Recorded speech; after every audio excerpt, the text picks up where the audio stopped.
Hello everyone. Let's quickly revise photosynthesis and its two phases, light reaction and dark reaction under 5 minutes. So photosynthesis क्या होता है? ये process तो हम सबको ही पता है. Process by which green plants containing chlorophyll synthesize their own food.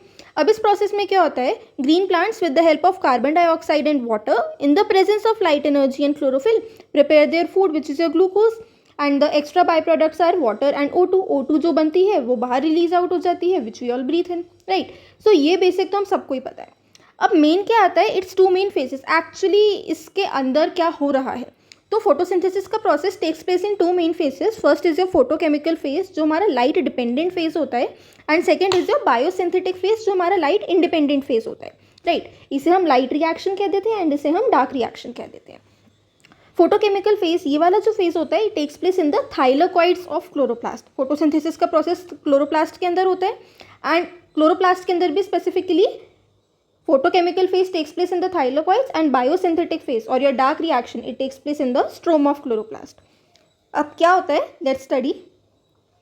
Okay, सो अगर हम फोटोकेमिकल फेज से स्टार्ट करें, ये हमारी लाइट रिएक्शन होती है, ठीक है. अब क्योंकि फोटो मीन्स लाइट एंड हम बोल भी रहे हैं कि लाइट रिएक्शन है, तो obviously in this phase light plays the key role. Main role किसका है? लाइट का है. अब लाइट रिएक्शन क्या होता है? It further occurs in two main steps. Number one is your activation of chlorophyll. सबसे पहले क्या होता है? क्लोरोफिल एक्टिवेट होता है. हाउ?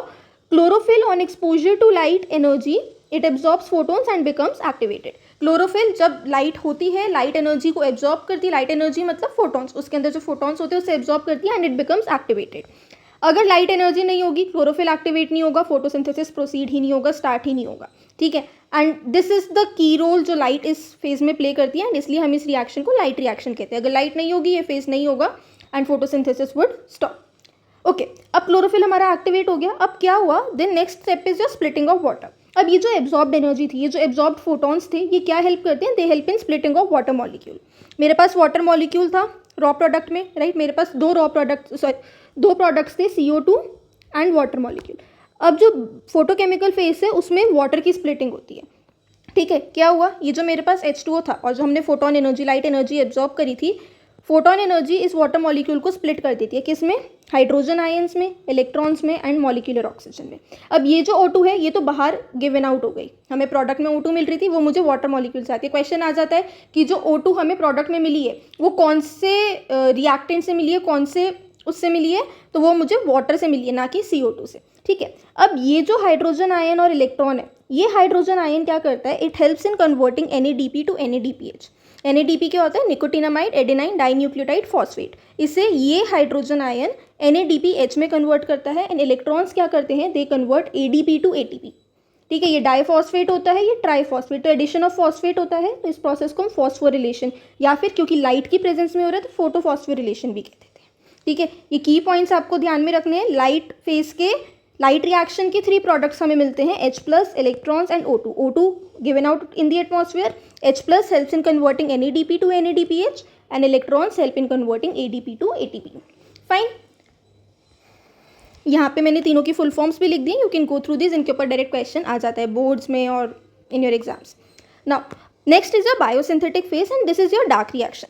फर्स्ट मेथ कि डार्क रिएक्शन क्यों कहते हैं? डार्क में होती है? नहीं, ये भी लाइट रिएक्शन के साथ साथ साइमल्टेनियसली हो रही होती है. It also occurs simultaneously with the light reaction only. ये भी लाइट की प्रेजेंस में ही होती है. It's just that it is not dependent on light. It is a light independent face. ये लाइट पे डिपेंड नहीं कर रही है, इसलिए हम इसे डार्क रिएक्शन कह रहे हैं. बट डज दैट मीन कि it takes place in the dark या फिर ये वाला फेज रात को भी होता है? No, not at all. It's just that it's not involving light. ये लाइट के ऊपर डिपेंड नहीं कर रही है, ठीक है. So the reaction in this phase it does not require light energy but it is occurring simultaneously with the light reaction only. अब इस रिएक्शन में क्या होता है? CO2 हमारा एक और रॉ प्रोडक्ट था.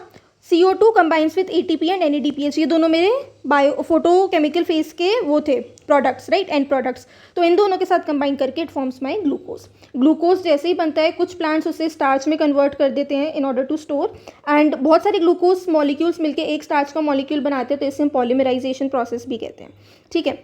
Biosynthetic phase, again I am saying it is known as dark reaction but it doesn't mean that it takes place in the dark. It takes place simultaneously with the light reaction only. And photochemical phase and biosynthetic phase दोनों ही interdependent होते हैं. Dark reaction start ही नहीं होगी जब तक light reaction के and products नहीं मिलेंगे because it is dependent on ATP and NADPH. I hope ये क्लियर हो गए होंगे दोनों फेजेस. So thank you.